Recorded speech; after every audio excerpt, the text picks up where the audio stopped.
नहीं कर पाएंगे कि उनके इलाके से ट्रेनें चल रही हैं और जो जा रही हैं वो साफ कह रहे हैं हमें बीजेपी ने भेजा है। सवाल ये है, बीजेपी इन टिकटों पर इतना खर्च क्यों कर रही है? क्या ये वोटर खरीदे गए? क्या इनके वोट पहले से तय हो चुके हैं? क्या ये वही फर्जी वोटिंग की नई चाल है जिसके बाद राहुल गांधी कर रहे हैं? चुनाव आयोग के मुखिया ज्ञानेश कुमार क्या छुप गए हैं अब, या फिर वो जानबूझकर चुप हैं क्योंकि बीजेपी को फायदा हो रहा है? बिहार में चुनाव से पहले ये तस्वीर बहुत कुछ कह रही है। ट्रेनों में भरकर जा रहे लोग, गले में पार्टी के निशान हैं और उनके चेहरे पर वोट की कीमत झलक रही है। आखिर कब तक लोकतंत्र को ऐसे सौदों में बेचा जाता रहेगा? क्या बिहार में भी वही होगा जो हरियाणा में हुआ, जहां राहुल गांधी ने कहा कि लाखों फर्जी वोट पड़े?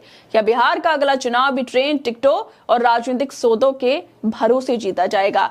दरअसल बिहार में 65 लाख वोटरों के नाम मतदाता सूची से काट दिए गए। उसके बाद राहुल गांधी लगातार वोट चोरी का मुद्दा उठा रहे हैं और अब उन्होंने हरियाणा विधानसभा चुनाव में ऐसी गड़बड़ी का खुलासा किया जो किसी फिल्म की कहानी जैसी लगती है, लेकिन सच ये है कि देश के चुनाव में घोटाला हुआ है। राहुल गांधी ने कहा कि ब्राजील के एक मॉडल की तस्वीर का इस्तेमाल कर 22 फर्जी वोटर बनवाए गए जो अलग अलग नामों से 10 बूथों पर वोट डालने के लिए रजिस्टर्ड थे और सभी ने एक ही दिन वोट डाला। इतने बड़े खुलासे हो रहे हैं और चुनाव आयोग खामोश बैठा है। यह खामोश बिठा दिया गया है उसको जबरदस्ती। लेकिन अब हरियाणा में राहुल गांधी के वोट चोरी वाले आरोपों के बीच अब एक और चौंकाने वाली खबर सामने आ गई जिसने पूरे देश की राजनीति में हलचल मचा दी।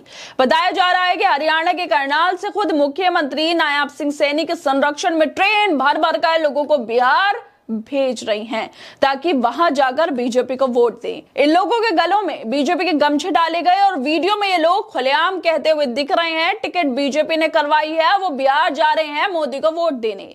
सवाल ये उठता है, जब राहुल गांधी फर्जी वोटिंग और चुनावी धांधली की बात कर रहे हैं तब क्या ये सब उसी चाल का हिस्सा नहीं है?